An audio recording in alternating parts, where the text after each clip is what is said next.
Hello everyone, it's me Uncle John. Today I am going to read Harry Potter and the Sorcerer's Stone, Chapter 11, Quidditch, page 183 to 185. Potter, Snape's face was twisted with fury as he dropped his robes quickly to hide his leg. Harry gulped. I just wondered if I could have my book back. Get out, out, Harry laughed.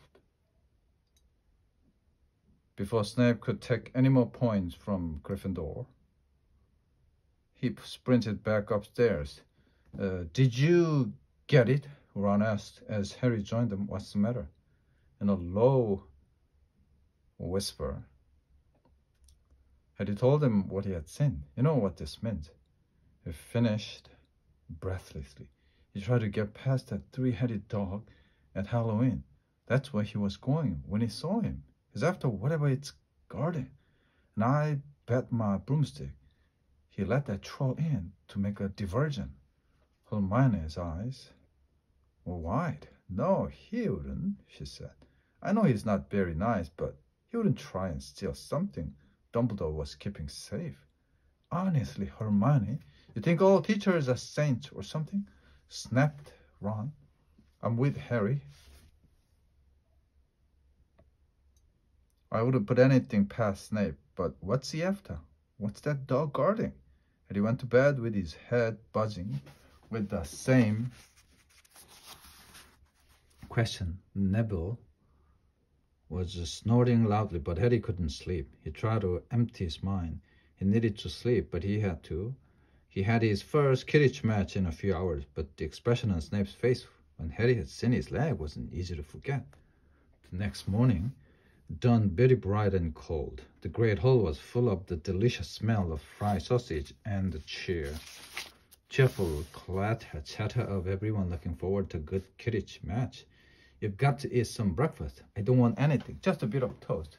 Wailed Hermione. I'm not hungry. Harry felt terrible. In an hour's time, he would be walking onto the field. Harry, you need your strength, said Seamus Finnegan. Seekers are always the ones who get clobbered by the other team. Thanks, Seamus, said Harry, watching Seamus pile ketchup on his sausage. By 11 o'clock, the whole school seemed to be out in the stands around the Quidditch pitch. Many students had binoculars.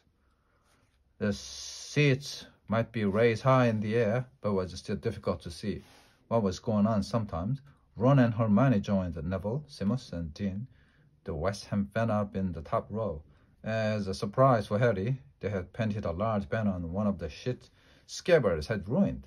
It said, "The Porter for President," and Dean, who was good at drawing, had done a large Gryffindor lion underneath. Then Hermione had performed a tricky little charm, so that the paint flashed a different color. Meanwhile, in the locker room, Harry and the rest of the team were changing into their scarlet Quidditch robes. Slytherin would be playing in green.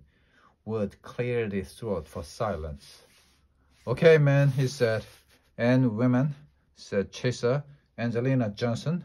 And women would agreed. This is it. The big one, said Fred Weasley. The one we've been waiting for, said George. We know Oliver's speech by heart.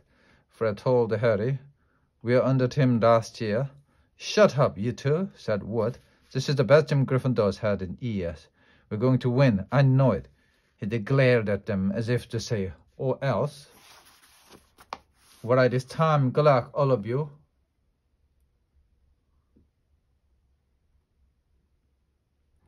Had he followed Fred and George out of the locker room and hoping his knees weren't going to give way, walked onto the field to loud cheers. Madame Hooch was